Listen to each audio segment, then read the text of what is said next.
അന്ന് രാവിലെ കുഞ്ഞുങ്ങൾക്ക് കഴിക്കാൻ ആ കുഞ്ഞു വീട്ടിലുണ്ടാക്കിയത് അപ്പമാണ്. അവൻ ഏറ്റവും ഇഷ്ടമുള്ള ഭക്ഷണം അപ്പവും മുട്ടക്കറിയും ഒറ്റയിരിപ്പിൽ എത്ര വേണേ കഴിക്കും. രാവിലെ ട്യൂഷനൊക്കെ പോകേണ്ട തിരക്കിൽ കാര്യമായിട്ടൊന്നും കഴിക്കാൻ പറ്റിയില്ല. ഇറങ്ങാൻ നേരം അനിയനോട് പറഞ്ഞാണ്, ഡാ അപ്പം മൊത്തം കഴിച്ചേക്കല്ല്, എനിക്ക് വൈകിട്ടത്തേക്ക് വേണം. കൈക്കുഞ്ഞായ കാലം തൊട്ട് പ്രാണന്റെ പ്രാണൻ പോലെ ചേർത്ത് വെച്ച അനിയൻകുട്ടൻ മിഥുനു വേണ്ടി ഒരു പാത്രത്തിൽ അത് മാറ്റിവെച്ചതുമാണ്.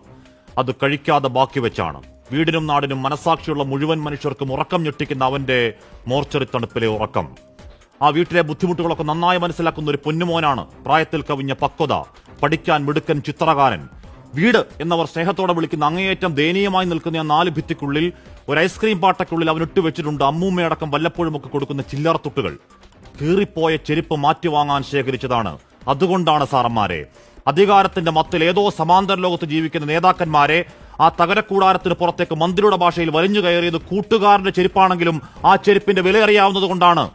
കോട്ടയത്ത് ഒരു പാവം സ്ത്രീ കോൺക്രീറ്റിന് താഴെ പിടഞ്ഞു മരിച്ചതടക്കം 2 ആഴ്ചക്കിടയിൽ ഒറ്റപ്പെട്ട രണ്ടാമത്തെ സംഭവത്തിൽ പുറത്തു വരുന്നത് ഞെട്ടിക്കുന്ന വീഴ്ചകൾ മാത്രമാണ്. ആവർത്തിച്ച് പറയണം, അനാസ്ഥയുടെ ഗവേഷകരെ കൊണ്ടു നിറച്ച് പൂത്തുപൂതലിച്ച പാറ പോലെ ഉറച്ച് ഈ മുടിഞ്ഞ സിസ്റ്റം ആ കുരുന്നിനെ കൊന്നുകളഞ്ഞതാണ്. ആർക്കും കുറ്റമില്ല, അധ്യാപകർ കുറ്റമില്ല, സഹപാഠികൾ പറഞ്ഞത് കേൾക്കാതെ വലിഞ്ഞു കയറിയതാണെന്ന് ആ കുഞ്ഞിന് കുറ്റച്ചാർത്തും കൊടുത്ത് താഴെ ഇറങ്ങി ജില്ലയിലെ ഒരു മന്ത്രിയാണ് ഏതോ വക്ക പാട്ടുവിട്ടങ്ങ് ആനന്ദിച്ച് സൂംബ കളി.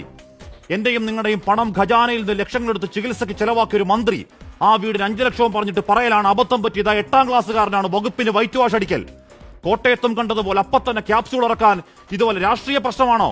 പരാജയപ്പെട്ട സിസ്റ്റത്തിൽ കൊല്ലപ്പെട്ടൊരു കുഞ്ഞു മരവിച്ച് കിടക്കുമ്പോ എങ്ങനെ വായിൽ വരുന്നടോ ഈ മനുഷ്യവിരുദ്ധ വൃത്തികേടുകളും കെട്ടവാക്കുകളും?